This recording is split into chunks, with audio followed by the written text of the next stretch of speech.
कोई जवाब है देने वाले?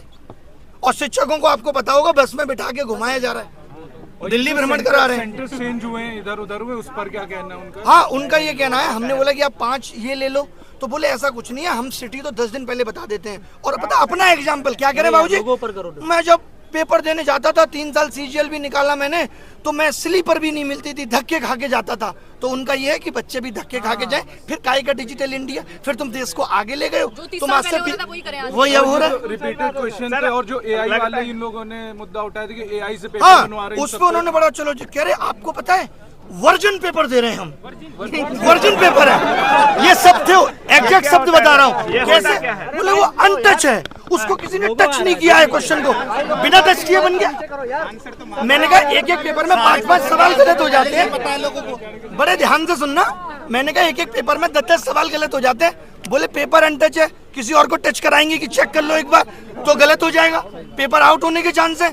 आज आप देख लो जो लोग हमारे पेपर बना रहे हैं वो अपने मौसी के लड़के को भी बता दें, उनको भी नहीं पता ये पेपर किस एग्जाम में आएगा। मैंने कहा भाई आप सिलेबस में तो आपने दिया नहीं था, प्रोबेबिलिटी स्टैटिस्टिक्स आप सिलेबस तो दे रहे हो। बोले उससे क्या मतलब है, बच्चे को नहीं पता कि 12th बेस्ड है और 12th में सब आता है।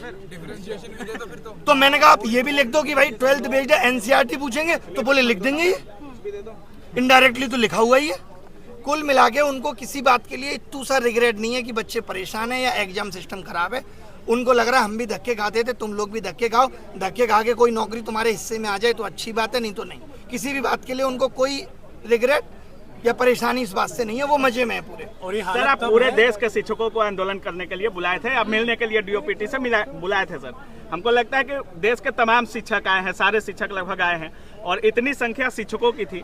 आज जो पूरा क्रम हुआ, जैसे प्रशासन का जो आप लोगों से बिहेवियर रहा, आप एसएससी चेयरमैन से भी मिलकर आ रहे हैं, आपको क्या लगता है जो ये पूरा हुआ? आज सुबह डीओपीटी वालों ने भी बोल दिया था कि मिलेंगे, हाँ। फोन पे बात हो रही थी, बाकायदा नंबर आ रहे थे, ऐसे लग रहा था कितने सम्मान से बुलाया जा रहा है। तो आप सुबह से देख रहे हैं हर चीजों को सर, और पहले से भी लगे हुए हैं। कितना उम्मीद है कि आपके इस रिफॉर्म वाले आंदोलन से, इस मीटिंग से कुछ प्रभाव पड़ेगा या कुछ अंतर देखने को मिलेगा, कुछ सुधार होगा? जितना ज्यादा से ज्यादा बच्चा यहाँ आके बैठेगा तो इस सिस्टम को ठीक करके ही जाएंगे, क्योंकि इतनी कमियां है ना। जैसे हमने बोला माउस और कीबोर्ड, हाँ ये मानते हैं थोड़ा माउस दिक्कत कर रहा है हर जगह माउस। हमने बोला एक बच्चा पीटा गया, बोले अच्छा बच्चा पीटा गया, वीडियो कहाँ दिखाइए, लिंक दे दिया कि भाई ये वीडियो है। उनको ये भी नहीं पता, वैसे उनको एक एक बात पता है, उनको हमारी वीडियो के एक एक शब्द पता है कि हम क्या बोलते हैं। उनको ये नहीं पता कि एक बच्चा पीटा गया है, बच्चों के साथ अभद्र व्यवहार हो रहा है। हमने कहा इन्विजिलेटर आप ऐसे ही रख ले रहे हो, बोले फिर कैसे रखें, चेक करने जाएं कि इन्विजिलेटर क्या करता था पहले, नहीं करता था। तो कुल मिला के सारे जवाब उलूल जुलूल थे और मीटिंग बहुत ही बर्बाद हुई। जो फीस लेते हैं वो किस बात की लेते हैं अगर आप व्यवस्था ही नहीं करवा पा रहे हैं? फीस ले रहे हैं, गलत क्वेश्चन का पैसा ले रहे हैं, बस्ता रखने का पैसा ले रहे हैं। कह तो रहे हैं जो पैसा ले रहे हैं उससे रोडें बन रही है, आप तो देख ही रही हो। बच्चों की बेरोजगारी का रोड बन रही है। एसएससी कमीशन को ये बोलना चाहिए कि गलत सवाल के आंसर का 100 रुपए आपकी रोड बनाने में लग रहा है। और सच में रोड भी सर रोड भी तो नहीं बन रहा है। धीरे धीरे इकट्ठे हो रहे हैं, पूरे देश से बच्चे को बुला रहे हैं, यहीं बैठेंगे जब तक ये सिस्टम सही नहीं हो जाता। सुबह तक डीओपीटी बहुत नॉर्मल था, बात करने में कोई दिक्कत नहीं हो, अचानक लग गई, कैसे इतने लोग आ गए, ये कैसे हो गया, हटाओ अब नहीं मिलेंगे, ईगो पे ले ली बात, वरना उससे पहले मिलने को तैयार थे। हाँ। सत्र चल रहा है, आप लोग अभी बवाल मत करिए।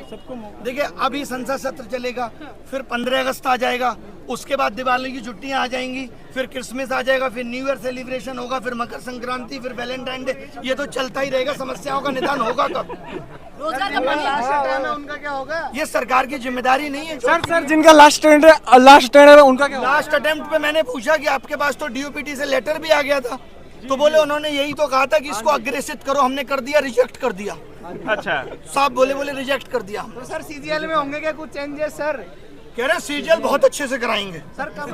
कैसे डेट भी तो देते सर, डेट भी तो देते। लगा तो उनकी बातों से पोस्टपोन होने वाली बात बट शायद ना हो, लगा है। लेकिन उन्होंने एक बात और कही, जब आप शुरुआत में आप लोगों ने वीडियो देखा होगा, उन्होंने कहा आंदोलन करने की जगह जंतर मंतर है, तो आप लोग जंतर मंतर आइए वहाँ नहीं। हाँ मतलब ये कि आप जंतर मंतर पे जाके बैठो, अभी आप यहाँ ज्यादा बैठने लगोगे, इनको लगेगा यहाँ बहुत ज्यादा भीड़ हो गई, तो यहाँ भी ये कहने लगेंगे अब यहाँ भी मत बैठो, तो आदमी कहाँ बैठे? सोशल मीडिया की आवाज आप सुन नहीं रहे, तो कैसे भी तो आदमी अपनी आवाज पहुंचाएगा। सरकार इतनी बहरी कैसे हो सकती है? बच्चों के साथ जो अभद्रता की गई उसका क्या जवाब होगा? बहुत खराब है ये। लोग बच्चे छोड़िए, आप टीचर्स पे लाठी चार्ज, उनको गलत तरीके से जबरदस्ती बस में बिठा के ले जाना, ये कितना गलत है। और वहाँ पे क्या कर दिया था, टीचर ये कह रहे थे कि भाई 4 लोग हम में से डीओपीटी मिनिस्टर से मिलना चाहते हैं, लेकिन उनका ईगो आज इतना बड़ा है कि वो किसी से नहीं मिल सकते। बात भी नहीं सुनेंगे बच्चे। मैं आप सबको कैमरे के माध्यम से बताना चाहता हूं कि ये 1 साल की भर्तियां 3 लाख करोड़ का घोटाला है, और वक्त आने पर इन सबके प्रूफ दूंगा। 3 लाख 3 लाख करोड़ के घोटाले। आप क्या अपनी नौकरी से 50,000 रुपए की उम्मीद कर रहे हैं, जहाँ इतने बड़े बड़े स्कैम चल रहे हैं। ये एडुकेटी का आना इतना आसान नहीं है। अच्छा, वो लोग शिक्षक का काम भी बता रहे हैं, वो कह रहे हैं आपका काम तो शिक्षा देना है, आप लोग आंदोलनकारी बन गए हैं। और जो बिना पढ़े लिखे नेता है वो शिक्षा पे पॉलिसी बना रहे हैं। ABCD नहीं आती बाबूजी को, राजस्थान के शिक्षा मंत्री बन के बैठे हैं।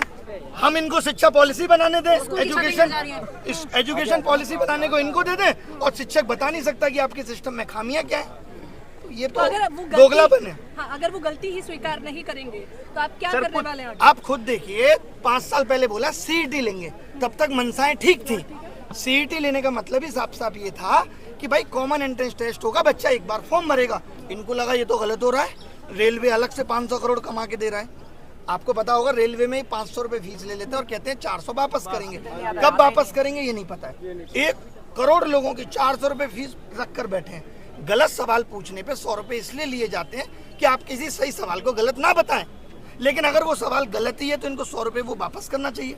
एक बच्चे से 2,500 रुपए वसूल रहे, तो इन्होंने कमाने का जरिया बना लिया। अभी एडुकेटी 100 रुपए लिए जाते हैं, 100 रुपए, और एक पेपर में अब हो गया है कि 20 क्वेश्चन गलत, यानी 2,000 एक बच्चा देगा प्री में, और कम से कम 1,000 देगा मेंस में, 3,000 देगा एक बच्चा। इसमें तो संख्या बढ़ती जाएगी। अच्छा, बढ़ती, इसीलिए हर क्वेश्चन हर साल बढ़ रहे हैं। हमारे टाइम पे एक भी गलत नहीं आता था, फिर 2 गलत आए, फिर चस्का लग गया पैसे का, उससे रोड बन रही है। अच्छा सर, आप SSC चेयरमैन से मिले, कोई किसी और आयोग के चेयरमैन वगैरह से, जैसे आपका आंदोलन जो था या जो कह रहे थे DOPT से मिलने का मतलब इतना ही था कि हमें आप पूरे एग्जाम सिस्टम पे बताओ। हाँ। खाली SSC में ही नहीं, आप बाकी के एग्जाम सिस्टम पे भी बात करो। कुल मिला के बात यह है कि सरकार या उनके आयोग इस वक्त विफल हो रहे हैं, क्योंकि जैसे जैसे एस्पिरेंट की संख्या बढ़ी, इन लोगों ने अपने सिस्टम को अपडेट नहीं किया। आज ये आधार ऑथेंटिकेशन के लिए एक अलग कंपनी का सहारा ले रहे हैं, एग्जाम कंडक्ट कराने के लिए एक अलग कंपनी का सहारा ले रहे हैं, उसमें जो सर्वर सपोर्ट लग रही है वो अलग कंपनी की लग रही है। आगे आने वाले वक्त में करप्शन होगा तो आप यही नहीं पता लगा पाएंगे कि किस कंपनी ने लीक किया। शुरू में जब आपने बोला कि हम माथा टेकेंगे गुरुद्वारा में, तो वहाँ जितने शिक्षक जा रहे थे वो उनका कहना था कि वहाँ खोज रहे हैं कि अभिनय शर्मा कौन है। मतलब वही गुरुद्वारा में माथा टेकना जितना मुश्किल हो गया है कि टीचर जाके 50-60 गुरुद्वारे में माथा नहीं टेक सकते। कोई बच्चा तो वहाँ था नहीं। आपको क्यों खोज रहे थे लोग? सर ने सबको एकजुट किया है, क्योंकि ये सबको पहली बार हुआ है। बुलाया और हमने आह्वान किया। एकजुट आपने किया। वही क्या कर लेंगे इससे, मुझे खोजने से क्या, मैं तो हर बहुत जगह सारे अवेलेबल शिक्षक को हूँ। डिटेन कर लिया गया, आप कैसे बच गए सर? बाल बांका कर ले, मैं तो कह के आया था। मैं कौन है वो जो भागता है? मिल्खा सिंह से तेज भागता हूँ मैं। अभिनय सर जी जिंदाबाद। ये मत करो प्लीज, मत करो। हम लोगों को शांति से यहाँ बैठना है, शांति से यहाँ बैठना है। जब तक बैठना है, जब तक मांगे नहीं मानी जाएंगी। और पूरे देश के युवा को बुलाना है। कमाल की बात यह है कि सब लोग आ जाए, चाहे वो रेलवे। 7 साल से शिक्षक भर्ती नहीं आई, बताओ।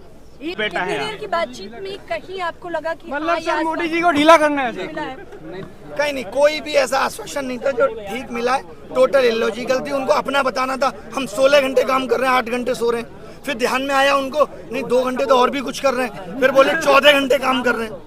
तो उन्होंने बस यही दिखाया हम बहुत काम कर रहे हैं बच्चों के लिए। हर एक बच्चे की समस्या को सुन रहे हैं, हर एक बच्चे की समस्या का निदान करने की कोशिश कर रहे हैं। कुल मिला के सरकार, एजेंसी और आयोग तीनों मिले हुए हैं और सबका एक ही उद्देश्य है, किस तरीके से युवाओं से पैसा वसूला जाए। अच्छा, आप देखो, आप पे ये आरोप भी लगा कि आप